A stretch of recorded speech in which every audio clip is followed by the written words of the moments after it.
The Raspberry Pi 3. How exciting is Very that? excited by this. Yeah. I have been playing with Raspberry Pi for the longest time. In fact, on Know How, we built a arcade emulator with this. This was the Raspberry Pi 1. That was the original. The original. Wow. And they've been upgrading the specs from the 1 and then the B, and this is the 2.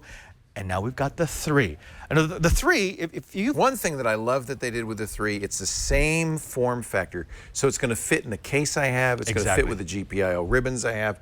I don't have to get anything new to support it. Exactly. So if you've been tinkering and you've made yourself a cable harness, or if you've 3D printed yourself a case, the 3 and the 2 are identical. They same outputs, everything. They've just improved the processor. They've added a Wi-Fi AC chip. So it's 2 to 4 times Bluetooth faster LE. than the 2, which was itself. What? How much faster? 2 to 4 times faster. Holy cow. Which was, and the 2 was 5 times faster than the 1. All the ports are in the same spot, but the big change, and the one that really has me excited, is this. You can't really tell, but that's really the only difference. This is an onboard antenna for the Wi-Fi 802.11n plus Bluetooth and Bluetooth LE. So I don't, because I've been adding a USB Wi-Fi dongle to mine. Right. So I don't have to do that. So that's what I had to do here. I've got one for Wi-Fi and I've got one for the Bluetooth keyboard and mouse. Right. Oh, okay, yeah. So on this, it's all built in, which will allow me to make much cleaner enclosures. I don't have to have all that stuff plugged in. It's just on the board.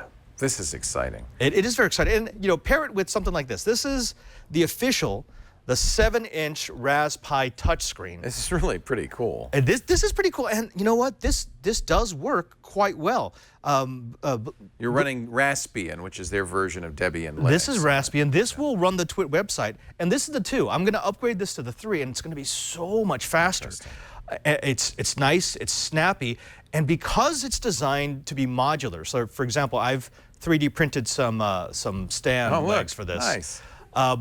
I'm going to be using this as a project computer. I've got one design already that it's designed to screw in underneath a countertop in the kitchen, and then it will swing out, and it will be like your recipe computer. Very, very cool. Same price, $35. $35. Double the power, lots more features, and boy, and we interviewed him on Triangulation some years ago. Big props to Eben Upton, who's had the vision. You got to talk to him in Barcelona. I did. Let's take a look at that video.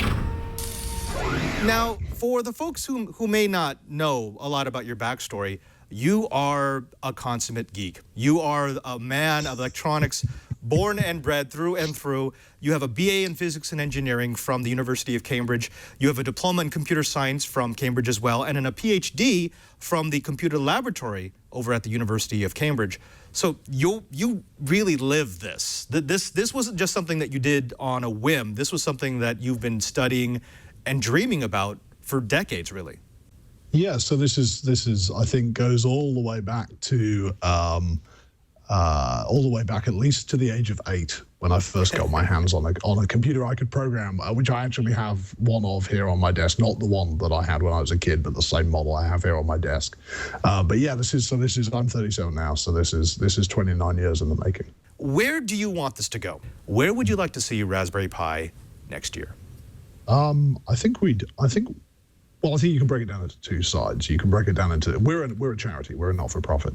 And so if you look at the not-for-profit, the educational side, what I hope is that we're able to bring, we've had quite a lot of success now in the UK in teaching people to program, in establishing awareness that the lack of programming skills is a problem, and in producing materials and teacher training that can be used to do something about this problem. My hope for the charity, for the foundation over the next year, is that we can start to bring some of that to other countries, in particular to North America. North America is our largest market for Raspberry Pi, and yet until very recently, we've done very little charitable work in North America. Last weekend, we actually ran our first teacher training event in the Bay Area with the Computer History Museum. And so I'm kind of hoping we're going to see a lot more of that in the US. It's kind of replicating some of the programs we've had in the UK and customizing them for the US. So that's kind of the charitable side. On the technical side, we sold about 3 million Raspberry Pis in 2015. It'd be good to get north of 4 million this year. That'd be good. That'd be good, healthy growth. Thank you very much for joining us, and thank you for sharing all of this, and congratulations on your 4th anniversary. If people wanted to find out more about the Raspberry Pi Foundation, as you said, it is a charity, where could they go online to read about who you are, what your mission is, and more about how you're trying to bring affordable computing to the world. So we have a website at raspberrypi.org, www.raspberrypi.org. We have a blog which we try to maintain. We try to post something new every day, either something we're doing or these days more frequently something somebody else is doing with the Pi, whether it's a hobbyist or whether it's an educational organization. We have a forum which we work very hard to make approachable. So we would, if you know nothing about computing and you'd like to get involved, we would encourage you to come to the forum, because we work very hard. There is no such thing as a stupid question on the Raspberry Pi forums. So come and check it out. Mr. Upton, it has been an absolute pleasure to speak with you. Again, thank you for your tech. And folks, if you're looking for the latest and greatest in geekness, you got to think about a Pi. The thing to understand about the Raspberry Pi is it's really just a computer. It's just a very inexpensive $35 computer, but it runs a variety of operating systems. The preferred one is Raspbian, but there are other choices. It will work with any USB mouse and keyboard, works with any HDMI monitor. So it's just an inexpensive computer. It's not like an Arduino, which is like a kit device. Precisely. This is a computer. Yeah, the Arduino is an embedded device, and all the devices like it in that class are embedded devices. So when you turn it on, it's immediately on. It's immediately reading the firmware. Whereas this has an operating system on it. Yeah, it does boot up. Yeah. Now it does have this GPIO header, which gives it functionality like an Arduino. I could hook up shields to it. I could add NFC functionality. I could use this to control Christmas lights, which does make it more than just, a standard low-cost computer. It does make it a bit more of a maker, hacker, DIYer thing. But yeah, I think the best way to think of a Raspberry is a low-cost, low-power computer that can do everything from running a Linux distro to controlling home automation. There's been a lot of demand for it. They had it ready the day they announced it, but in many places it was out of stock and then back in stock.